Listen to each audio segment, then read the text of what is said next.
Praise the Lord. നല്ലൊരു പ്രഭാതം കൂടി കർത്താവ് നമുക്ക് ദാനമായി നൽകിയല്ലോ. ആ കർത്താവിൻ്റെ സന്നിധിയിൽ നന്ദി നിറഞ്ഞ ഹൃദയത്തോടെ നമുക്കായിരിക്കാം. എന്നെ ശ്രവിക്കുന്ന എല്ലാ പ്രിയ ദൈവമക്കൾക്കും യേശു ക്രിസ്തുവിൻ്റെ നിസ്തുല്യ നാമത്തിലുള്ള എൻ്റെ സ്നേഹവന്ദനങ്ങൾ.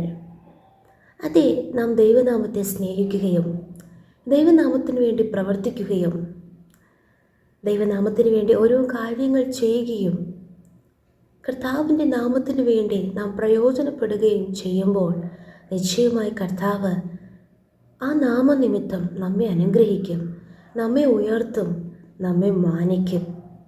യഥാർത്ഥമായി കഷ്ടത്തിലും നഷ്ടത്തിലും ഏത് കാലത്തും ആ ദൈവത്തിൻ്റെ നാമത്തെ സ്നേഹിച്ച് നാം മുന്നോട്ട് പോവുകയാണെങ്കിൽ ഇന്നലെ നാളെ ആയാലും കർത്താവ് നമ്മെ അനുഗ്രഹിക്കുക തന്നെ ചെയ്യും. എന്നാൽ സാഹചര്യങ്ങൾ അനുസരിച്ച് നാം മാറുന്നവരായി തീരരുത്. അതേ വേദപുസ്തകത്തിൽ നമുക്കൊരു കഥാപാത്രത്തെ കാണുവാനിടയായി തീരും. ദാവീദിനെ കുറിച്ച് നമുക്ക് എല്ലാവർക്കും നല്ല അഭിപ്രായങ്ങളാണുള്ളത്. അതേ, ദാവീദ് ദൈവത്തിൻ്റെ ഹൃദയപ്രകാരമുള്ള മനുഷ്യൻ. എന്നാൽ ഒരു സുപ്രഭാതത്തിൽ ദാവീദ് ദൈവത്തിൻ്റെ പെട്ടകം തൻ്റെ അടുക്കലേക്ക് കൊണ്ടുവരുവാൻ മനസ്സ് കാണിക്കാതെ ഗിത്യനായ ഓബേദ്-ഏദോമിൻ്റെ ഭവനത്തിൽ ദൈവത്തിൻ്റെ പെട്ടകം കൊണ്ടുപോയി എന്ന് നമുക്ക് വായിക്കുവാനിടയായിത്തീരുന്നു.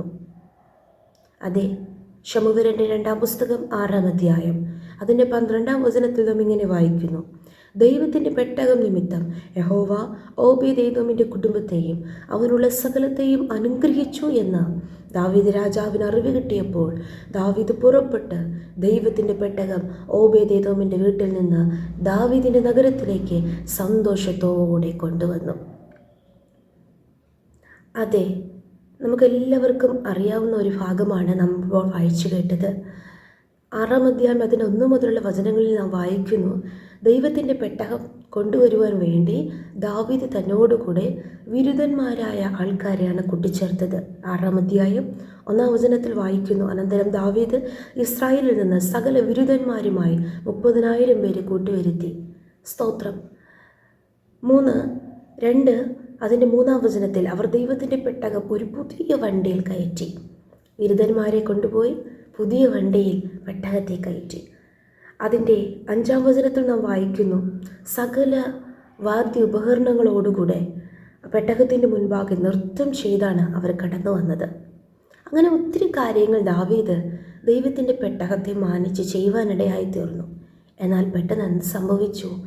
കാള വിരണ്ടപ്പോൾ ഊസ പെട്ടകത്തെ കയറി പിടിക്കുവാനിടയായി തീർന്നു. അപ്പോൾ യഹോവ ഉസ്സയുടെ അവിവേകം നിമിത്തം അവനെ സംഹരിച്ചു എന്ന് അതിൻ്റെ 7-ാം വചനത്തിൽ നാം വായിക്കുന്നു. അവൻ്റെ അവിവേകം നിമിത്തം ദൈവം അവിടെ വെച്ച് അവനെ സംഹരിച്ചു. എന്നാൽ ഇത് കേട്ട് ദാവീദിന് അത് വിഷമമായി. 9-ാം വചനത്തിൽ ഇത്രയും ദൈവത്തോട് സ്നേഹമുള്ള ഇത്രയും കാര്യങ്ങൾ ദൈവത്തിന് വേണ്ടി ചെയ്ത ദാവീദ് പറയുന്നു: യഹോവയുടെ പെട്ടകം എൻ്റെ അടുക്കൽ എങ്ങനെ കൊണ്ടുവരേണ്ടു? അങ്ങനെ യഹോവയുടെ പെട്ടകം ദാവീദിൻ്റെ നഗരത്തിൽ തൻ്റെ അടുക്കൽ വരുത്തുവാൻ മനസ്സില്ലാതെ ദാവീദ് അതിനെ ഗിത്യനായ ഓബേദ്-ഏദോമിൻ്റെ വീട്ടിൽ കൊണ്ടുപോയി വെച്ചു. പ്രിയ ദൈവമക്കളെ, ഇതുപോലെ മനസ്സോടെ കർത്താവിന് വേണ്ടി പ്രവർത്തിച്ച ആരെങ്കിലും, മനസ്സോടെ ദൈവനാമത്തിന് വേണ്ടി പ്രയോജനപ്പെട്ടവർ ആരെങ്കിലും ഇന്ന് ഒരു ചില കാരണങ്ങളാൽ, മറ്റുള്ളവരുടെ ചില വീഴ്ചകളാൽ, പ്രതിസന്ധികളാൽ, അല്ലെങ്കിൽ എന്തുകൊണ്ട് അവർക്കിത് സംഭവിച്ചു, എന്തുകൊണ്ട് അവർക്കൊരു ഉയർച്ച വന്നില്ല, അങ്ങനെ നാം ചിന്തിക്കുകയും പറയുകയും ചെയ്തുകൊണ്ട് ദൈവനാമത്തോടൊരു കുറവ് പുലർത്താതെ, ദൈവനാമത്തോട് അധികം മനസ്സ് കാണിക്കാതെ താല്പര്യമില്ലാതെ ഇരിക്കുന്നുണ്ടോ?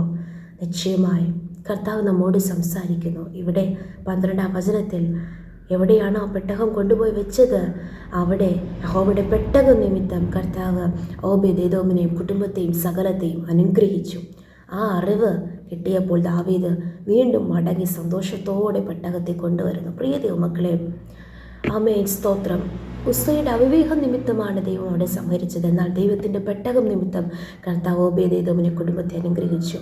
മനസ്സ് മാറുന്നവരായിട്ടല്ല, എപ്പോഴും ഒരേ മനസ്സോടുകൂടെ ഉറച്ച തീരുമാനത്തോടുകൂടെ ദൈവനാമത്തെ സ്നേഹിക്കാം, ദൈവനാമത്തിന് വേണ്ടി പ്രയോജനപ്പെടാം, കർത്താവിൻ്റെ നാമത്തിന് വേണ്ടി നമുക്ക് ഉപയോഗിക്കപ്പെടാം. ഈ വചനങ്ങളാൽ ദൈവം നമ്മെ ഏവരെയും അനുഗ്രഹിക്കുമാറാകട്ടെ. നമുക്കൊരുമിച്ച് പ്രാർത്ഥിക്കാം. നല്ല ദൈവമേ, സ്വർഗ്ഗസ്ഥ പിതാവേ, അനുഗ്രഹിക്കപ്പെട്ട ഈ പ്രഭാതത്തിലും അങ്ങ് ഞങ്ങൾക്ക് നൽകിയ നല്ല ആലോചനയ്ക്കായി സ്തോത്രം ചെയ്യുന്നു. കർത്താവ്, ഈ നാളുകളിൽ എല്ലാ കാലത്തും ഏതു നേരത്തും ദൈവത്തിലുള്ള ഭക്തിയോടുകൂടെ ദൈവനാമത്തെ സ്നേഹിച്ച് അങ്ങേക്ക് വേണ്ടി പ്രയോജനപ്പെടുവാൻ, അങ്ങയുടെ ഹിതമനുസരിച്ച് മുന്നോട്ട് നീങ്ങുവാൻ ഞങ്ങളെ സമർപ്പിക്കുന്നു. അങ്ങ് ഞങ്ങളെ അനുഗ്രഹിക്കുന്ന കൃപയ്ക്കായി സ്തോത്രം. ദൈവത്താലുള്ള അനുഗ്രഹം ഞങ്ങളുടെ മേൽ വരുന്നതിനായി സ്തോത്രം. സമ്പൂർണ്ണമായി താഴ്ത്തുന്നു. പകൽക്കാലം എല്ലാവരും അനുഗ്രഹിച്ചാട്ടെ. പ്രാർത്ഥന കേട്ടതിനാൽ സ്തോത്രം. യേശുവിൻ്റെ അധികാരമുള്ള നാമത്തിൽ പ്രാർത്ഥന കേൾക്കണം സ്വർഗ്ഗസ്ഥ നല്ല പിതാവേ. Amen, amen, amen. Good morning. Have a great day. May God bless you all.